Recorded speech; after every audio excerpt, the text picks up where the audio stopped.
I want to call your attention to the image that I believe is on the screens. Yes? Do you see something? It's on the back of your order of service also, so you can look at it there. It is a rendition of the Article 2 graphic by Claire Pullen, who was sitting at General Assembly last summer, doodling something more appealing to her eye than the rather sparse image, adjective mine, that the Article 2 Study Commission had provided. It caught on, and before she knew it, folks were requesting art cards and framed prints. I am no exception. I ordered mine with a blue background. You can see it down there. It has that sort of retro look I remember doodling myself as a teenager, fitting words with bubbly letters into odd shapes. So, of course, I could not resist. Love is at the center, and in her color scheme is like a flame on a chalice, burning brightly, igniting the values that surround it. The botanical nature of it seems to say that these values are rooted in and grow out of that center of love. And they are flourishing. My guess is that their grounding is the reason. They fill the spaces that surround them, and in each case, there's an opening for them to expand beyond their stemmed walls. And the blossoms, too, unfurl themselves, shouting out their messages, values steeped in love. A colleague of mine reflected on this image as well, noting the nod to our universalist heritage, love, the force that drove them onward, the values that express that love gathered round. Not a sentimental love, as Dr. King talked about in our reading this morning. It is an abiding love, she says, not based on what we accomplish or what we believe. It is the kind of love that holds us together as a community and has the power to hold our world together, too. Just the other morning, I was writing about grace, having been prompted to do so by one of my journal books, and I stopped for a minute to think about what grace actually is. Unmerited favor came to mind, no doubt the dictionary definition buried somewhere in there. But it has the same flavor to it. At first, I thought about it in terms of my very humanness, that it is there no matter how flawed I might be. And then I took it a step further, though, because it didn't seem quite right for flawed to be the baseline and grace the cure. Instead, I began to think about grace itself as the starting point. It is much like this love we are talking about, that which our Universalist forebears talked about, love inherent at the center of each being. Love, the source of actions, even when we don't get it quite right the first time. It is this thing that connects us heart to heart, affirming our interdependence. And what do we say about love each week in our affirmation? Go ahead. What's the first line? Love is the spirit of this meeting house. That's right. Love is the spirit of this meeting house. And just what do we mean by that? Have you ever asked? Thought about the choice of words? Probably in the very beginning, some of you did. The spirit, we say. We even capitalize it like it's a real entity, this spirit worthy of some grander notice. But it is actually, even if that sounds a little spiritual for our humanist ears. It refers to an essence, I think. If you whittled anything about this place down to its heartwood, you would encounter love. If you look around at all the endeavors we engage in our faith community and the wider community, you find the spirit of love as a core principle. It is acted out in our values as Unitarian Universalists. And this acting out is key for me. It's not just something in our thoughts, a mind exercise. Yes, we believe in justice, and that's it. We believe in it. Now we can move on. The acting out takes it from our heads and gives it hearts and hands and feet. The proposed UUA Article 2 bylaw revisions attempt to capture the values most prominent in our tradition, to attach a word, which will always fall a little short, but we need to begin with something. Interdependence, equity, transformation, pluralism, generosity, justice. And they give a little definition of what they might mean by that. And then in each instance, they move into action. We have always said we covenant to affirm and promote certain values. Now with this new language, we covenant to do something about each of them. We look to the love at our center and apply it to what we value and act it out in real time. I don't know about you, but love has always been a verb as far as I'm concerned. Talk is cheap. Show me what you mean when you say the value of sacredness, of diversity, for example, in all beings, cultures, experiences, and theologies. What does that propel you to do? What does it say about how we will relate to people? The associated action speaks of engaging one another with curiosity in an effort to learn about each other. We do so with respect, and we let love ground us as we go about this process of seeking after truth and meaning in our lives. Truth and meaning are found in one another, in relationships with one another. We will have an opportunity to explore some of this over the next several months, and this is my shameless plug for the UU Wellspring small group that is forming.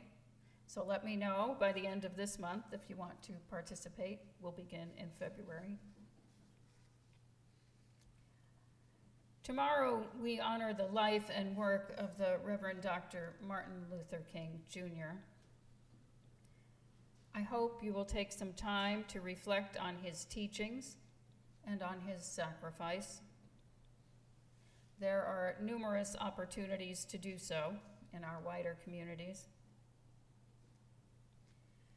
In our responsive reading this morning, he begins by imploring us to assert the dignity and worth of all beings, especially those who have been decentered, relegated to the margins.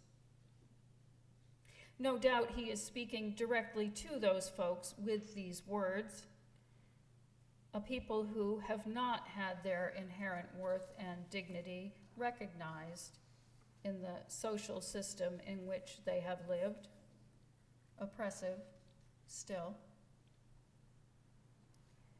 And he talks about values as primary, as solid, as sacred. He calls people to the interconnectedness of love and power. Once a people claim their power, they must then turn to the love that it is grounded in as persons and as a people in order to avoid recklessness and abuse, in order to avoid returning blow for blow, I hear him saying. to assert oneself with love as a guiding force, a teaching force. Look at what I value and how it can be expressed for the betterment of all involved. Our actions speak. This goes for us, too, as we attempt to live out the values we hold as powerful tools in our world. We are called to use them wisely by always returning to the love at our center. And Dr. King says that love all by itself is just romanticism. It must be empowered by the values espoused. They must go hand in hand in order to be effective. When power utilizes an active love toward its ends, it is ensured the best outcome, a relational outcome, a just outcome for all beings. And this just outcome looks for what might stand in the way of love and seeks to correct those wrongs. It's very active, reciprocal, mutual. I feel that essence, that spirit which we proclaim every week, alive in its midst. My colleague's reflection speaks of hope in this inspired love, this spirited love, which has the power to overcome the evils that will always crop up. But this empowered love is stronger than any of those, and so we can be hopeful. She talks about the heretical nature of our faith, and don't we need that now? The courage to stand against what seeks to destroy the values we hold so close. We have always been a people who are willing to take the unpopular view, the alternative view, the countercultural view. We choose to live differently, to walk this earth with reverence for all of humanity, for all of creation. I know it's hard right now to see a way through all the turmoil that keeps on coming at us. And it's easy to feel hopeless and to become immobilized, to have a sense of powerlessness in the face of it all. But we have this love at our center, the ground and root of our values, telling us that we are right about human worth and dignity, about our earth home and its need for protection, about the beauty of diversity, about sharing from our abundance so that all can live well, about right relationships among all people that foster equity and the opportunity for each of us to become our highest and best selves. When we act on these beliefs, our hope is kindled into a bright flame of love, held out for all to embrace and to be embraced by. What are we doing here that utilizes the love we talk about? We care so deeply for one another, I say, because I've been watching and I see it is the case. We look out for one another, tend to one another in times of hurt or difficulty. We step up when needs arise. And we care about our world. We contribute and we take the time to learn and engage with issues and those who tackle them, seeking to understand and to alleviate both. Our social justice and worship teams have joined forces, it seems, in bringing us a greater awareness of where love is lacking and fresh ways to think about and respond to those missing pieces in the interconnectedness of our world. We have full hearts and we hope for a day when love is more of the norm. It may never entirely be the case, but we can move ourselves and our world closer to that place when we commit to acting from that center of love. This theme of ours this month, this liberating love, has two sides to it. One inward-facing and the other outward-facing. Did I say this last week? Because it sounds familiar, but it must be the case that it bears repeating. We are freed when we operate from a place of love, and the love we share makes a way for liberation in our world. Today, I invite you into contemplation and action. Take some time to think about the place of love in your life, how it informs your thoughts and how you live out your days. Take some time to consider the value of operating intentionally from that place of love. What would that look like? And then, as opportunities arise, and they will constantly do so, I assure you, move from that place of love. Apply it to your responses to circumstances and people. And then contemplate some more about how that looked and felt and what outcomes came about that were different for you. I invite you into a deepening with the concept of love. It is a personal way to honor the legacy of Dr. King and to explore our faith as it engages with our times.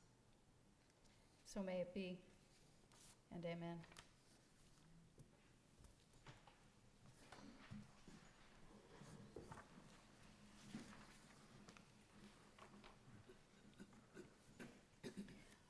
Our closing hymn today is number 130 in your gray hymnal, O Liberating Rose.